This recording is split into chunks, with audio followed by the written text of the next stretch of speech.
Hello and welcome to Onesies, a podcast of one season wonders and blunders. My name's Andrew. And my name is Emily.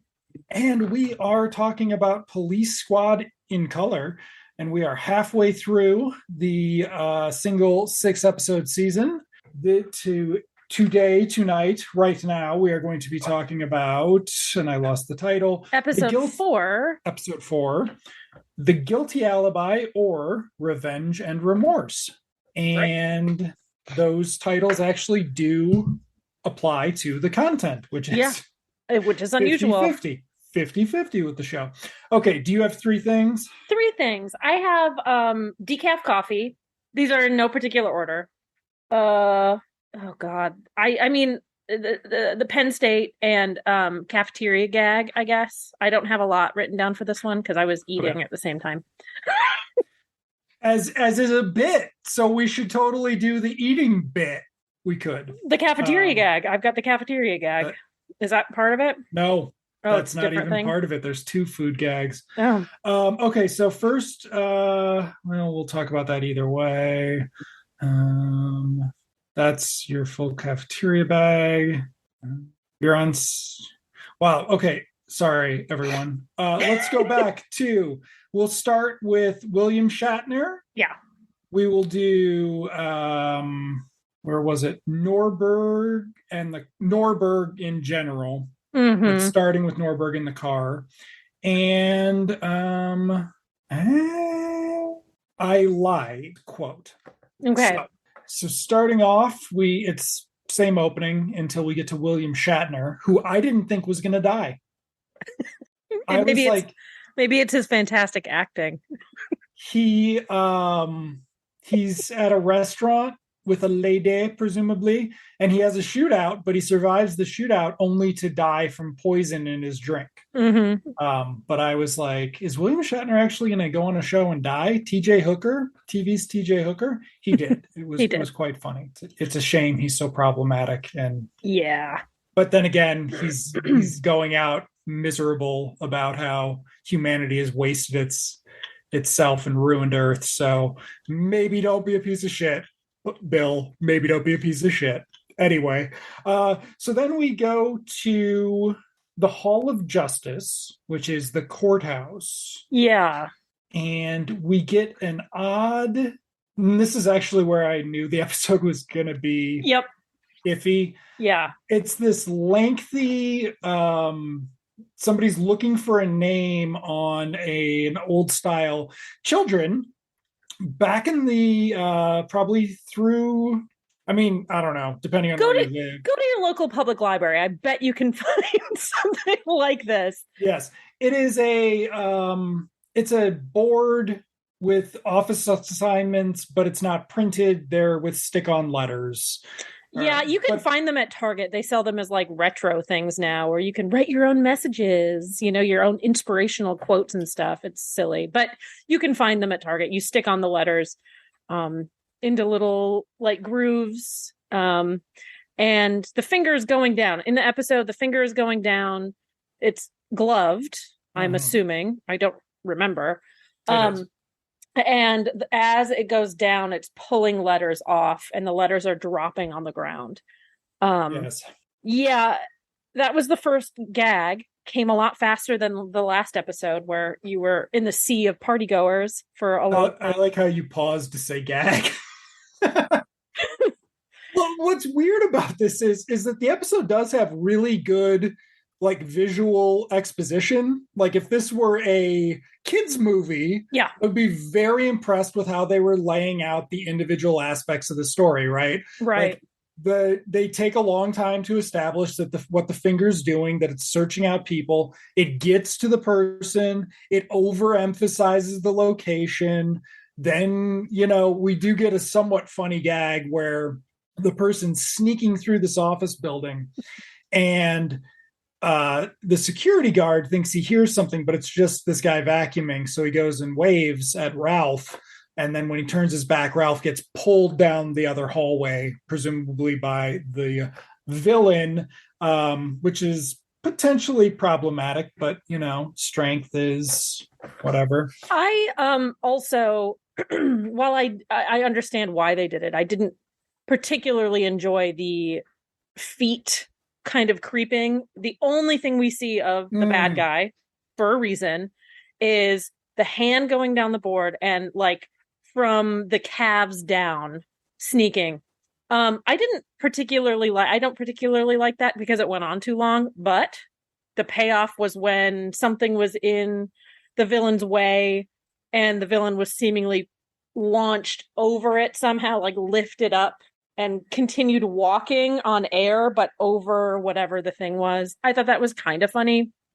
Again, for a first gag, though, not great. Not, yeah. And then we cut to the next day in the courtroom where we saw that the bad guy changed out the gavel in the courtroom. There's a single gag, you may be seated, and all of the people sit down on the floor. Mm-hmm. I also noticed there's an Abraham Lincoln painting behind the judge. I didn't notice that. Yeah. And then the guy hits the gavel, boom, goes the courtroom, and then the bailiff calls recess. Yeah. 10-minute recess or something. Yeah. It was silly. And so then we get to Frank finally, and he's been interrupted getting a car wash. So we're still doing that bit. And the guy is in the back seat washing the window. So again, not strong. No. But then we get to the office where Frank talks about the case, but this is also where we get the cafeteria. Yeah, so there's this, it starts out with Frank and I forget his boss's name. Ed. Frank and Ed discussing the case, and his boss keeps offering him, "Oh, do you want coffee?" "Yeah, sure." And they didn't do the "yes, I know," but that does come in later. "Oh, you want a donut?" "Yeah, sure."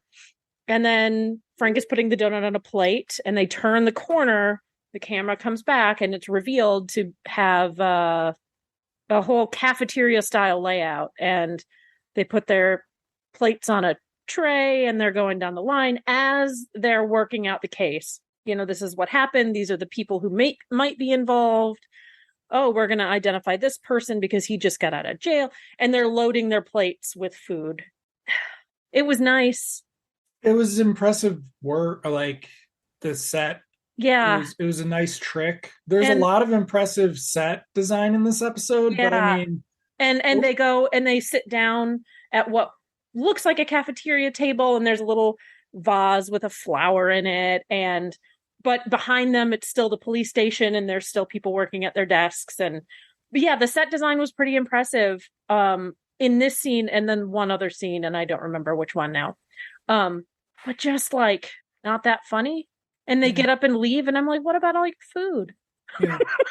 And it's like the leaving bit. Hungry. Oh, and also the bells. Oh, the bells. Yes. I was hoping that would keep running throughout. So they start naming people who could be involved with the crime. And I forget the guy's name. It's going to be probably not on IMDb. Maybe. Rex Hamilton. No, just Eddie. They just call him Eddie on IMDb. But they use his last name and said, "Oh, that rings a bell," after it had literally rung a bell. And then they keep repeating his name over and over, and different bells keep ringing. And it's the guy behind them typing on the typewriter. But there's more bells than that. Yeah, there's like a church bell throughout. Okay. And I was hoping that when they used his name throughout the episode, the rest of the 20 minutes or whatever that were remaining of the episode, that it would continue, but it never did. It never did. And then tall Al shows up, and he's got long hair this time. Yeah. And he's got to get himself a haircut, but he was trying something different. A lot of, yeah. I closed my notebook. God, that's not good. That's not a good sign. Now they go talk to this. So yes, they have identified a suspect. It's an ex-con who's got it out for the judge. So now they go talk to his ex-wife, who has dedicated herself to charity since her divorce. And she is packing a box. And when they come in, she offers to take their coats. And then we see her pack them. And so that then turns into this bit where they're questioning her in this like montage, and she is packing up a bunch of their other clothes to the point that when they leave the apartment, they're down in their underwear. Their underpants, and they've got the old man like Yeah, sock garters. I thought that was kind of funny. kind of. I mean, it was like it was really obvious too. Yeah. Like Yeah. they really forecast it. And I was Yeah. like, it was like oddly paced. Now, Leslie Nielsen's in this episode a lot, but he doesn't have a lot of the humor. No, there's like So, one thing that he does later that we'll talk about that I thought was funny. But this, I don't know if would have thought it was funnier if we were actually watching them get undressed. I don't know. Like what could have made that funnier? Or I don't know. instead of the reveal of them coming out of the building and just like their shirts and their boxers and their garters. I mean, the punchline with a lot of this episode is that everybody, it's that whole like everybody's a different level of dumb. But if we'd actually do that joke, you would have to engage with them on them not reacting to taking off their clothes. Like there's no transition to why they're taking off their clothes for her. It's that the two shots of her packing the box, Yeah, then turn into an extended time lapse montage. right. Items going in the box. There's no context for them to be undressing with her. Okay. Anyway, Yeah. it gets better. It gets better. They discover that her ex-husband is now shacking up with a dame who is an adult entertainer. She works at a club, and later that night, you see Ed and Frank going into the Flamingo Club, I think it was what it was called, to speak with her, and her name was Fifi or Kiki or Something. Mimi. I was close, Mimi. Yeah. To talk to her about Eddie, their suspect, and his whereabouts the night before. There were a couple good sight gags in this, in that on her door there were like tassels coming down. I thought that was kind of funny. Under her, was her name on it? No, I don't think her name was on it. But they go in, and she's not dressed like a stripper, but this is the funny part. This is the funny Frank part, where they identify themselves as cops, and she stands up, turns around and said, what is this, a bust? And he responds, yes, it's a very nice one, but we're just here to ask you a few questions. Again, so this is my theory, because this is an opportunity for them to go someplace that they don't really go. And instead, Leslie Nielsen saves them by just kind of being a classy guy. Mm. I mean, he doesn't have a dirty mind. His character never has a dirty mind. Right. And so he acknowledges, yes, you've got a nice bust, but that's not what we're here to talk about. And he gets straight to the point. So I think the reason they never go there is because Leslie Nielsen, not himself, but his character is such that you expect it, but he's pulling you back. He's also pulling the audience back. I mean, early 80s, obnoxious horn dog was a standard sort of movie comedy, mostly trope. And it got to TV eventually, but it did take a while. Yeah. Because the networks were worried about advertisers not going for it back then. So I don't think there's a good there's not a context for it. Yeah. But also it helps make this show, and I think the Naked Gun movies do up it a bit. Like they up the sexiness around Leslie Nielsen. Yeah. And sort of play off his lack of reaction. So, but the show and Airplane before this sort of remains accessible to younger kids. Like this really is something where jokes can fly over a kid's head. and they can still laugh at the other thing. Yeah. Which was what PG comedy was. Yeah. And until I don't know, but yeah. So then they have this interview with her where she tries to give Eddie an alibi that they went to see a movie on the waterfront, and they don't know that she's That talking it's about a movie. a movie, and they think And there's no theater on the waterfront. this might be the first time that the writers of this episode established this is their go-to thing, is confusion over literal lack of punctuation, I guess. Like, it's something the show's already done and done better. And it's just like, this episode feels very you can see why they aired them out of order kind of thing. Yeah, like, yeah. The last episode was very, very good. So then Eddie shows up, and we find out there is a potentially really funny bit in here where the stage manager keeps coming in and saying, you've got 5 minutes, you got 3 minutes, you got 2 minutes. And because they're not understanding who he's talking to, because that's actually the joke. I'm sorry, not taking things literally. Both things, not understand it, reacting to everything someone says, regardless if it's directed to you. Frank's like, we're not dancers, we're cops. And the guy gets him a couple cop outfits. And then when Eddie comes in and they're questioning him, the guy comes back and Eddie's like, I'm not a cop, I'm an ex-con. And the stage manager's like trying to figure out what that dance is going to be. And I really wanted at least the start of it. Yeah. Right? At least just... I would have taken them sort of shrugging their shoulders, either all of them or any one of them, and start undressing to put those costumes on. Right. I would have taken that and then just leave it to your imagination. Like, they're going out to dance, they're done with their interrogation. So this is my Penn State thing too, is Eddie's wearing a letter jacket, like, that said Penn, Penn State on it. And I noticed it and I was like, that's weird. And then later in the scene, he turns around and on the back it says State Penn, Pen. I thought that was really funny and funny. Fuck Penn State. Fuck Penn State.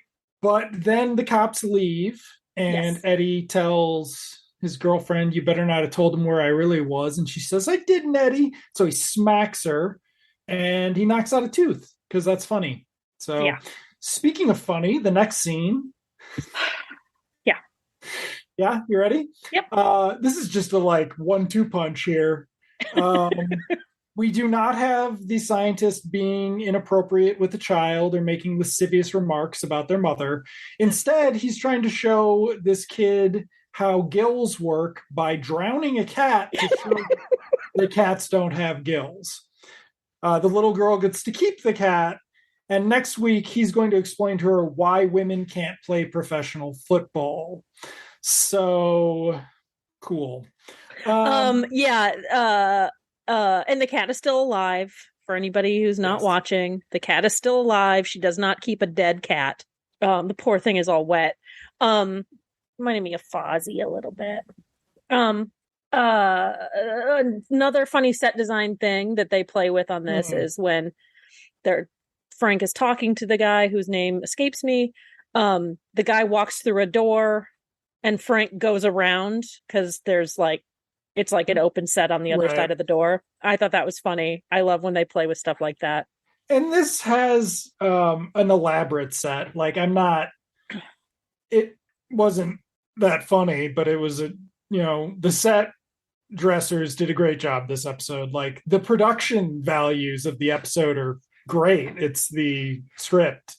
But then this is where your caffeine comes in, that Frank has been having too much caffeine, too much coffee or something. And so he snaps at somebody verbally. Yeah. And then he apologizes and explains that his doctor told him he's had too much caffeine and it makes him something. I don't know. Irritable. I don't know. And so the doctor offers him decaf coffee. Yeah. And he comes back and okay, this is my thing. why was this in here? I didn't understand it. All I can think is it's a riff on a TV commercial of the era. Maybe. That's And literally all I can think. he comes back later, like literally they cut scene, and then a few hours later he comes back and he's like, gosh, that decaf coffee sure was great. And he stretches and he accidentally maybe like hits somebody and knocks them through a panel of glass. And end scene. Like, it was weird. I didn't understand it.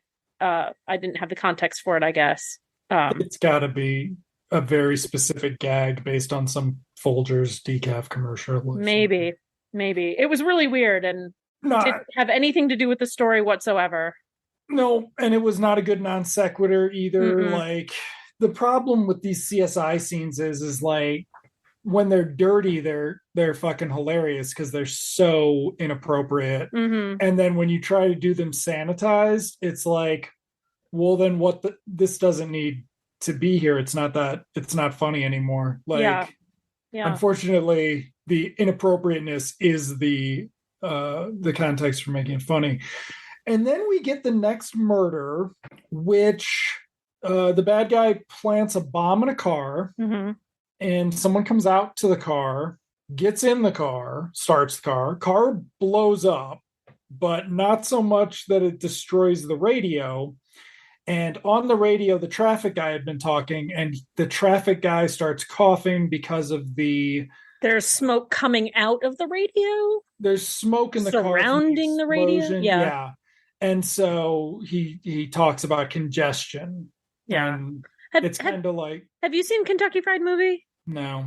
Is that literally in there? No, it's not literally, but there's something similar where there's newscasters on a late night news show and a couple who are watching the news, and they start watching the newscasters start watching through the TV the actions of people, whatever. Yeah. So it's very similar. Yeah, that was weird. Again, meh.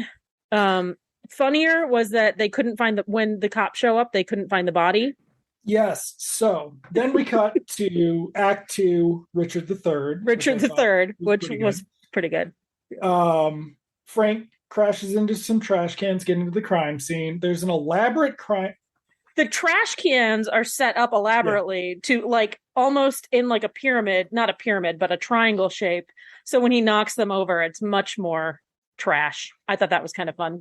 Yeah. And so then the crime scene's very elaborate too. Like this, they just use that back lot this time. Just so much. We're shooting down the street from where we were a couple episodes ago. And there's two people who have stopped at the crime scene to look, and a cop with a megaphone right in their faces screaming at them to, disperse, clear the scene, nothing to see here. That was kind of funny. Yeah. And then Norberg shows up, and that's when it actually gets funny, which is weird. Yeah. Like, they gave him the only two funny scenes in the episode. So he shows up, and Frank and Ed are talking about the trial lawyer. He was some guy who defended Eddie or lost his case or prosecuted him, but they can't find his body. And so Norberg shows up, and he starts talking about the tragedy of that car getting destroyed. And do they think the widow would take, $800 for it or something? Yeah. And that was really funny. And I wasn't expecting it because Norberg hasn't been in the episode to this point. This might be his first appearance in Order. Oh, yeah. And then, it was just funny. It wasn't like the rest of it where we've got some lengthy montage sequence to try to get a laugh at the end. But we do get some good sight gags in this one because the tree is in the body is in the tree that the cops aren't looking at, so the hand falls down.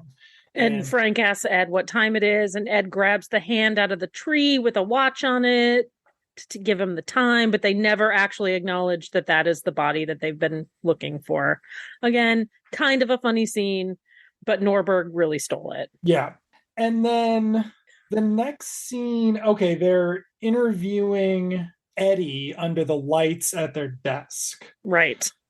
And this is where I wrote down Waka Waka at one point. I loved it. I actually liked this. You did? Yeah, I didn't mind it.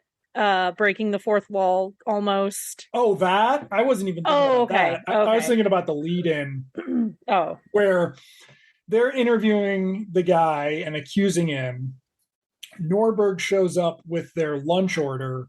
And so yeah. it's like, so there's this interview happening, and then there's Norberg interacting with the two cops who are interviewing the guy, and it's just a big miscommunication. You know, do you want your sandwich? Like, how do you expect to, whatever. I can't even remember. yeah. It was so silly. You don't expect us to swallow that, that type of stuff. Yeah. And really they're talking to the guy and not to Norberg, but Norberg, whatever. Yeah. That was okay. But what was funny was they changed their interrogation style a little bit. And they're like, okay, let's say you didn't blow up the judge.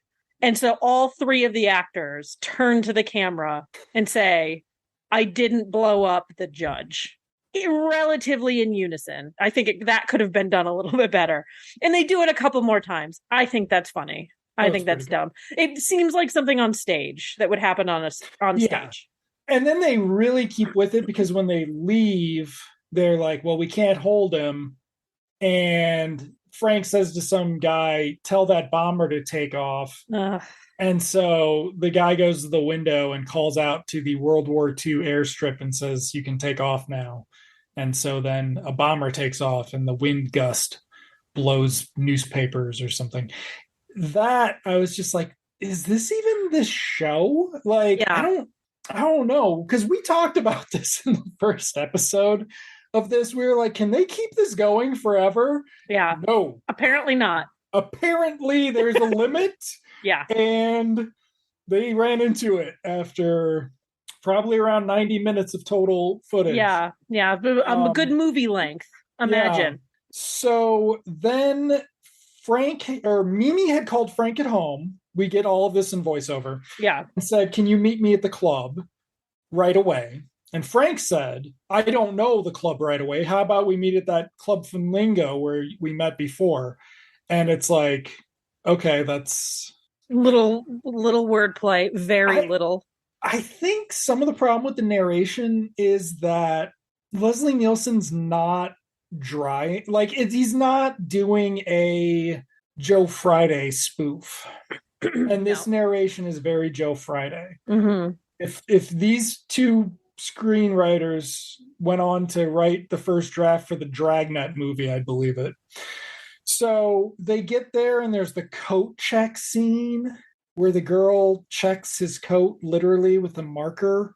Yeah. Draws a check mark on the chest. I thought that was pretty I thought she was going to inspect it. I was like, but I thought she was going to say something like, yep, that's a coat. I don't know. Anything else would have been funnier, honestly.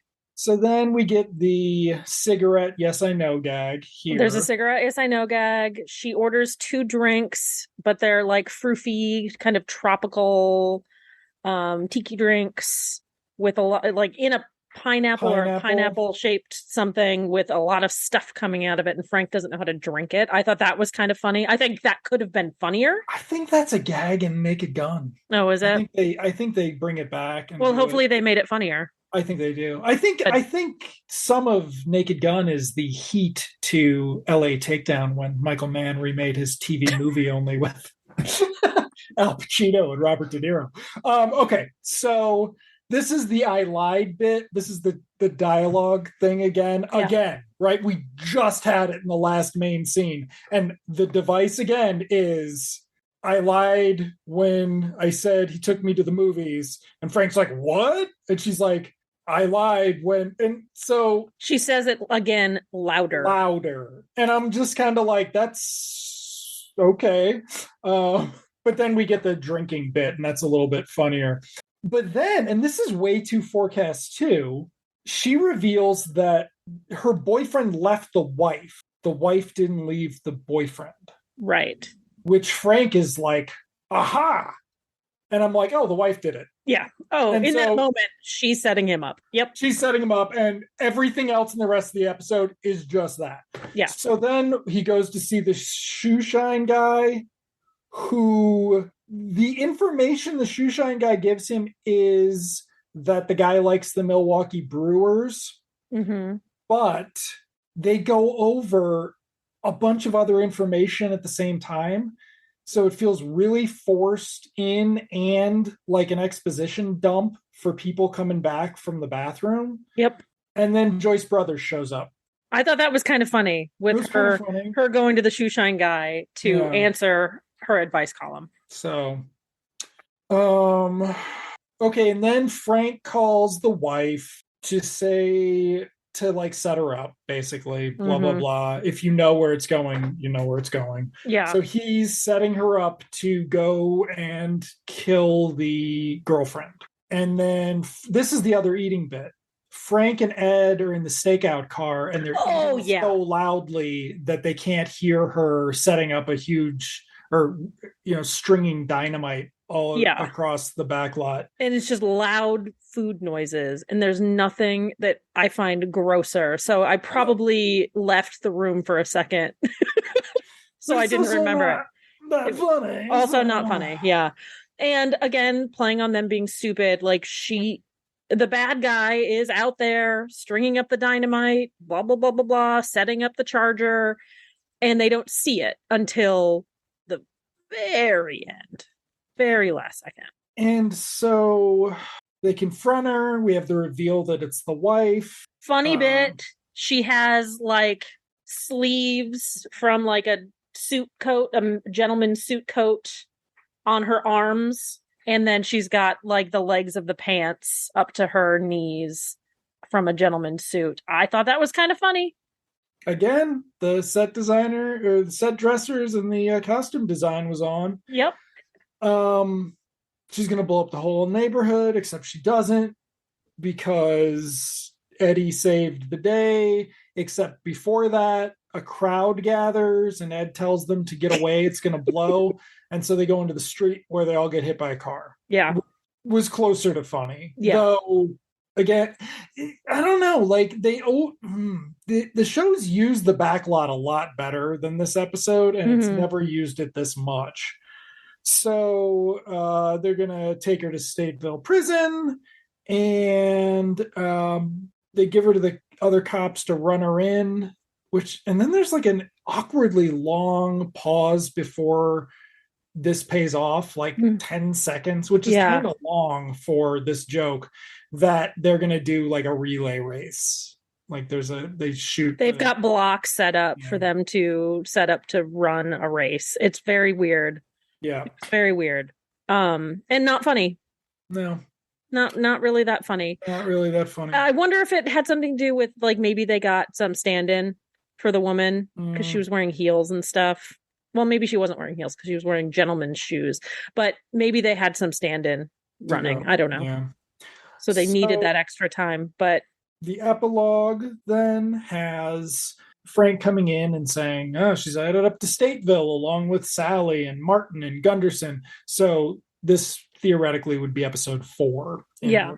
Yeah. And then we get the explanation of Eddie's alibi.